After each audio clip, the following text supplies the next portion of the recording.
Hello friends, today in this video we will talk about the paradox of thrift from class 12th economics, macroeconomics. Paradox of thrift में हम देख रहे हैं कि इसमें two words है, पैराडॉक्स एंड थ्रिफ्ट। सबसे पहले हमें इन वर्ड्स का मीनिंग पता होना चाहिए। पैराडॉक्स का क्या मतलब होता है कि पैराडॉक्स एक सिचुएशन होती है या फिर एक ऐसी स्टेटमेंट होती है जो कि हमें देखने में बहुत अजीब लगती है, बहुत स्ट्रेंज लगती है, लेकिन ये जो स्टेटमेंट होती है बिल्कुल ट्रू स्टेटमेंट होती है। ये होता है पैराडॉक्स।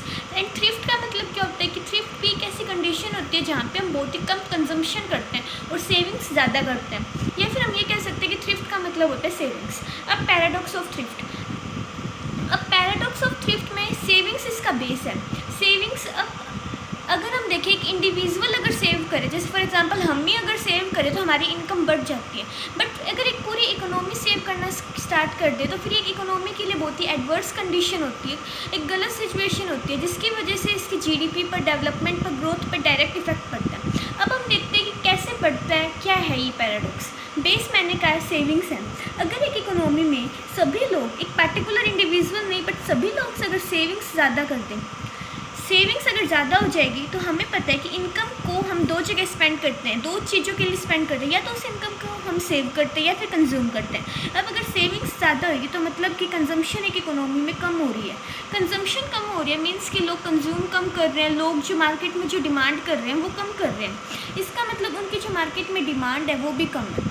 अब अगर मार्केट में डिमांड कम है तो मतलब जो प्रोड्यूसर्स हैं उनके पास जो उनका स्टॉक पड़ा है वो अभी भी पड़ा है, ये डिमांड कम है, स्टॉक उनका बढ़ गया तो वो प्रोडक्शन और क्यों करेंगे। देयरफॉर अगर less demand implies lesser production, और प्रोडक्शन अगर कम हो गई किसी इकोनॉमी में तो प्रोडक्शन के लिए किस चीज़ की रिक्वायरमेंट होती है, फैक्ट्री सर्विसेज के लिए मेनली लेबर, रॉ मटेरियल, इन सब चीज़ों की रिक्वायरमेंट होती है।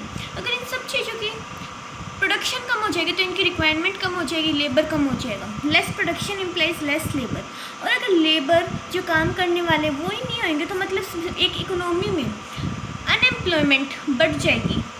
एक पहला इसका नेगेटिव इम्पैक्ट क्या हो गया, rise in unemployment. And second effect क्या हो गया कि अगर लेबर कम होएंगे किसी भी इकोनॉमी में तो इस इकोनॉमी की ग्रोथ कम होएगी, डेवलपमेंट कम होएगी, और लेबर कम है तो मनी की जो सर्कुलेशन है वो भी कम हो जाएगी। और ये दोनों ही सिचुएशन एक इकोनॉमी के लिए बहुत ही नेगेटिव इम्पैक्ट है।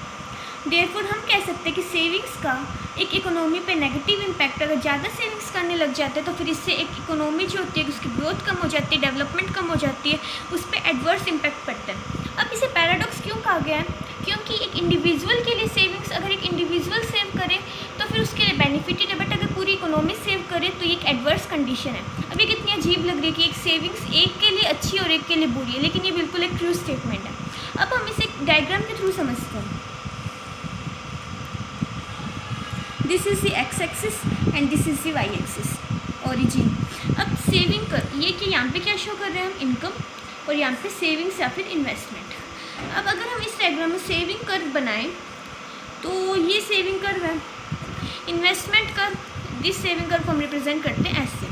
अब इन्वेस्टमेंट, एक इकोनॉमी में हम इन्वेस्टमेंट को ऑटोनोमस मानते हैं। ऑटोनोमस का मतलब कॉन्स्टेंट है, irrespective of level of income. Therefore ये एक स्ट्रेट लाइन होगी which is parallel to the X axis. अब इक्विलिब्रियम कट किस पॉइंट पे कर रहे हैं एक दूसरे को, इस पॉइंट पर, इस पॉइंट को मानते हैं ई। अब इस कंडीशन में देखें तो एक इकोनॉमी की सेविंग्स कितनी है, इतनी। अब अगर एक इकोनॉमी की हम मानते हैं कि ओरिजिनली सेविंग्स इतनी थी, बट एक इकोनॉमी अपनी सेविंग्स को इंक्रीज़ करती है, अगर इंक्रीज़ करना स्टार्ट कर दे तो इतनी हो जाएगी। अब हमारा जो अगली जो सेविंग कर्व बनेगा वो क्या बनेगा,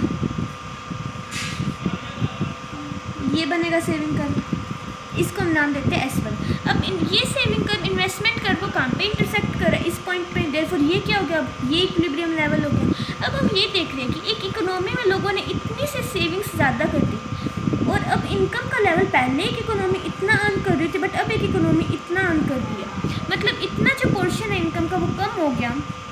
मीन्स अगर सेविंग्स ज़्यादा हो जाती है एक इकोनॉमी में तो उस इकोनॉमी की इनकम पे डायरेक्ट इफेक्ट पड़ता है, इनकम कम हो जाती है।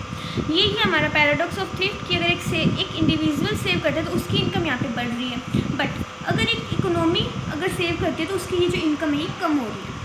ये paradox of thrift. I hope you like this video, and if you like this video then please subscribe to my channel and share it more and more. Thank you.